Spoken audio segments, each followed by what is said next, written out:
let me introduce Gordon Leitch.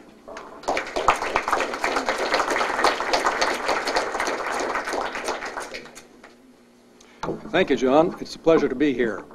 I'm a native-born Oregonian, born and raised in Portland. My practice I had in Portland. I also had suburban area practices in Baker City and St. Helens. I can remember the Beaverton Airport. That's how far back it goes.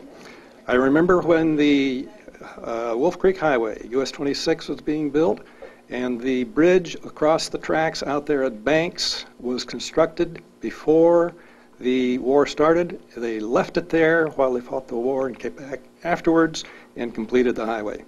So that tells you where my experiences are.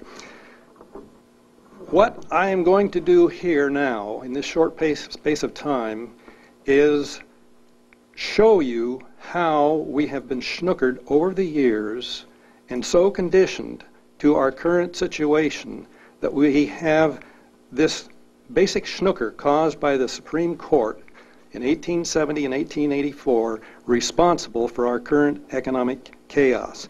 Now, you should have some handouts. One, a single sheet, which is basically a bit of a bio.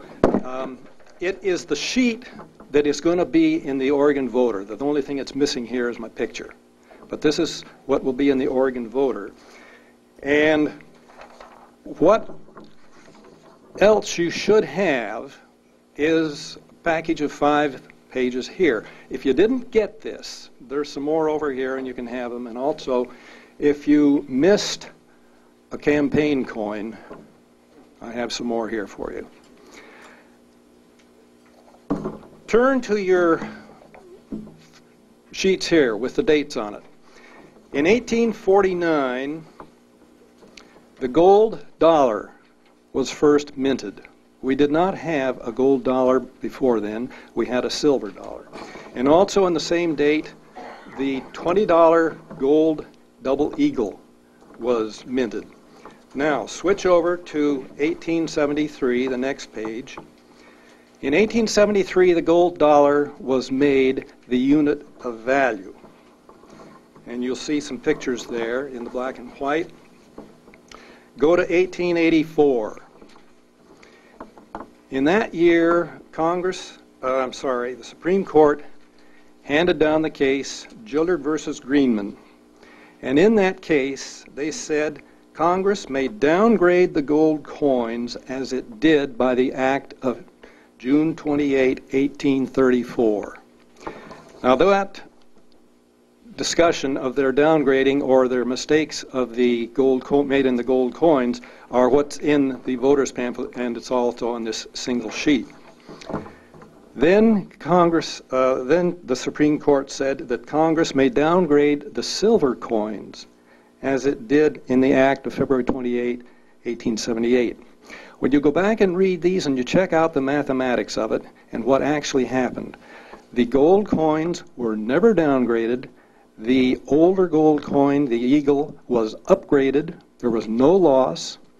And in 1878, there was no change to the amount of silver in the standard silver dollar.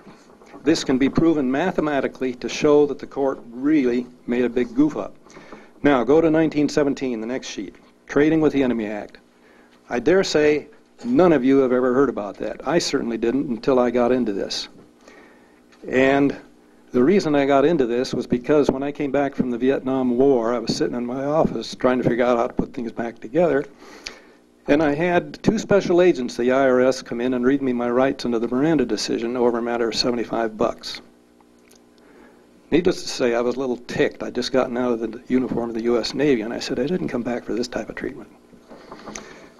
Anyway, under the Trading with the Enemy Act, which is a vicious act still on the books, that act allows the President of the United States to sell arms and armaments to foreign governments to be used to kill American soldiers. There were 2 amendments made to that act, one in 1918 and another one in 1933.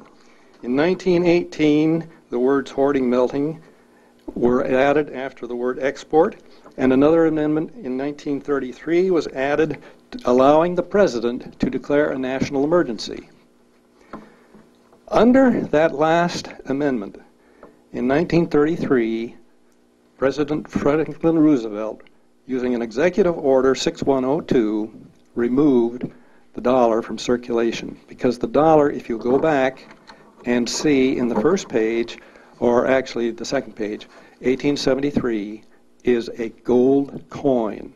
It is not a piece of paper that we are currently using as a dollar. That's part of the Schnucker and the Ponzi that we are all suffering from. If you'll read the small fine print on that piece of paper, it says this note. What we have actually had happen to us is a regression to the bill of credit economy that was prevented by what was written in the U.S. Constitution and why it says in Section 10 of Article 1, no state shall issue bills of credit. What we have done is the Supreme Court has circumvented that so that we now have a private bank issuing bills of credit, pieces of paper, worthless. That's why we have our current economic chaos. We would not have this economic chaos if we had honest money, the gold dollar, in circulation. Thank you very much.